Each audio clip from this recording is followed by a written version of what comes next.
Sumainyo ang Panginoon. At sumayo rin. Ang mabuting balita ng Panginoon ayon kay San Mateo. Papuri sa iyo, Panginoon.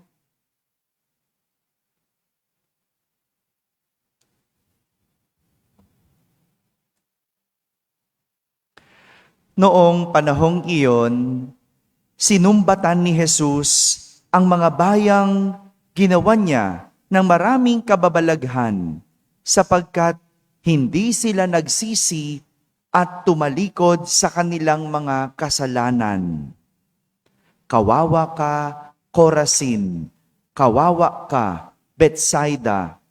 Sapagkat kung sa Tiro at Sidon ginawa ang mga kababalaghang ginawa sa inyo, malaon na sanang nagdaramit ng sako at nauupo sa abo ang mga taga roon upang ipakilalang sila ay nagsisisi. Ngunit sinasabi ko sa inyo, sa araw ng paghuhukom ay higit na mabigat ang sasapitin ninyo kaysa sasapitin ng mga taga Tiro at Sidon. At ikaw, Capernaum, ibig mong mataas hanggang sa langit, ibabagsak ka sa Hades, sapagkat kung sa Sodoma ginawa ang mga kababalaghang ginawa rito sa inyo, sana'y nanatili pa ito hanggang ngayon. Ngunit sinasabi ko sa inyo, sa araw ng paghuhukom ay higit na mabigat ang ipaparusa sa inyo kaysa dinanas ng Sodoma. Mga kapatid, ang mabuting balita ng Panginoon. Pinupuri ka namin, Panginoong Hesukristo. Umupo ang lahat at makinig sa homilya. Isang magandang umaga po sa inyong lahat. Naalala ko, noong mga bata pa kami, kapag kaming magkakapatid ay pinagsasabihan ng aming tatay, yung tatay ko yung taga-disiplina nun eh. Nanay ko wala naman, hindi naman namamalo, hindi rin nagsasalita. No? Gumagawa lang ng gawaing bahay, nag-aalaga lang. No? Tuwing kami ay pagsasabihang magkakapatid, bago kami gumawa ng kasalanan, yung tatay ko laging nagbibigay ng babala o warning kung ano ang aming sasapitin. Sasabihin niya, kapag may marinig akong nagmura, sisilihan ko ang bibig. Sasabihin niya sa amin, subukan niyo mag-away magkakapatid. Ha? Sa labas kayo matutulog. Ganun yung tatay ko, no? Okay, sasabihin niya, ang hindi gumawa ng assignment, hindi pwedeng maglaro. Ganyan din ba kayo?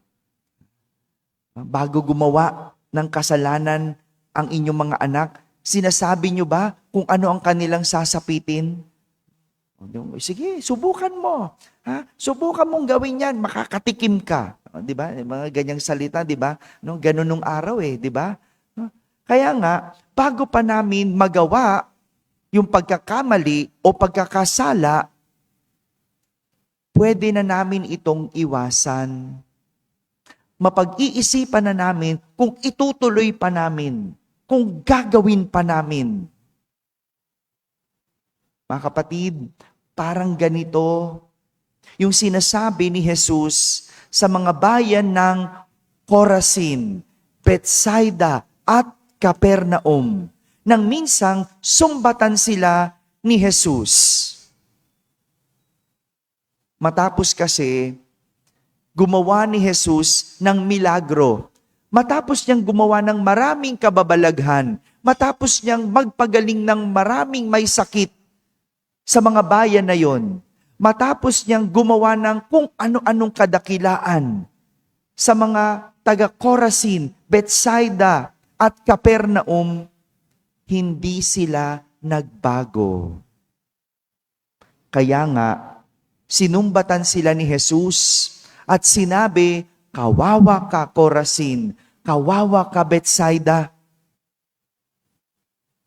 Sapagkat kung sa Tiro at Sidon, ginawa ang mga kababalaghang ginawa sa inyo, malao na sanang nagdaramit sila ng sako at nauupo sa abo bilang pagkilala na sila'y nagsisisi. Kung papakinggan ang mga salita ni Jesus, may kasamang panghihinayang, yung kaniyang panunumbat. Nanghihinayang siya na sapagkat doon pa siya gumawa ng kababalaghan. Doon pa siya nagpagaling ng maraming sakit. Sana kung sa Tiro at Sidon niya ginawa ang mga bagay na yon, sana nagsisi sila at nagbago. Bakit naman hindi ka manghihinayang matapos gawin lahat ni Jesus sa kanila? Matapos niyang ibigay ang lahat, wala naman palang nagbago. Patuloy pa rin sila sa paggawa ng kasalanan. Hindi ba nakakainis yun? Di ba? Nakakainis yung binigay mong lahat pero nauwi sa wala. Pinaghirapan mo tapos wala kang napala. Nakakainis yun, di ba? Yung ipinangutang mo, sa huli, hindi rin pala makakatapos. Ano mararamdaman nyo? Masakit? Ano pa? Pwedeng magalit, pwedeng manghinayang, no? Naubos yung pera mo. Ibinuhos mo sa anak mo, tapos hindi nakatapos. Walang nangyari. No? Nakipagkaibigan ka, pinagkatiwalaan mo, tapos sa huli, sisirain, di ba? Pwede kang magalit, pwede kang manghinayang, pwede kang magdamdam, pwede mong sumbatan. Lahat yon posibleng madama ng isang taong nagbigay ng lahat, pero walang kinapuntahan. Pero sa kabila ng lahat ng yon, ang nakakabilib kay Jesus ay kahit siya'y nasaktan, kahit siya'y nanghinayang, binigyan pa din niya ang mga 3 bayan na iyon ng pagkakataong magbago. Kaya nga, ang babala sa kanila, sa araw ng paghuhukom ay higit na mabigat ang sasapitin ninyo kaysa sasapitin ng mga taga Tiro at taga Sidon. Kumbaga, tinatakot sila ni Jesus. Pinibigyan sila ng pagkakataon ni Jesus na magdalawang isip, na magbago. Baka sakaling dumating ang pagkakataon bago ang paghuhukom na sila'y maging matuwid, na itama nila ang kanilang ginagawa.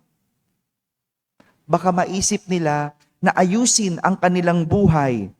Baka sakaling magbalik loob sila bago mahuli ang lahat.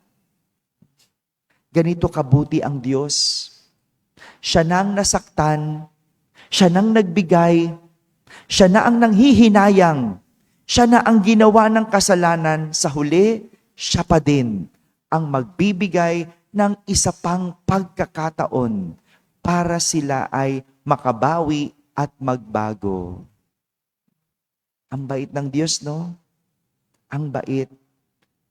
Kaya kung meron kang matagpuan na isang tao na nagbibigay sa iyo ng isa pang pagkakataon, pasalamatan mo. Yung bago ka patanggalin sa trabaho, sasabihin,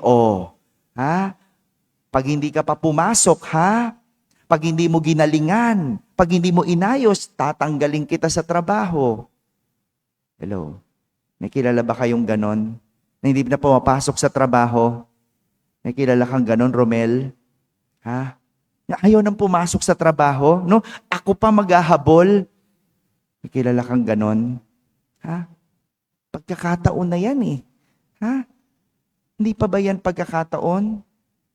Pero pag tinanggal mo, iiyak-iyak. Pag tinanggal mo, magdadamdam. Di ba?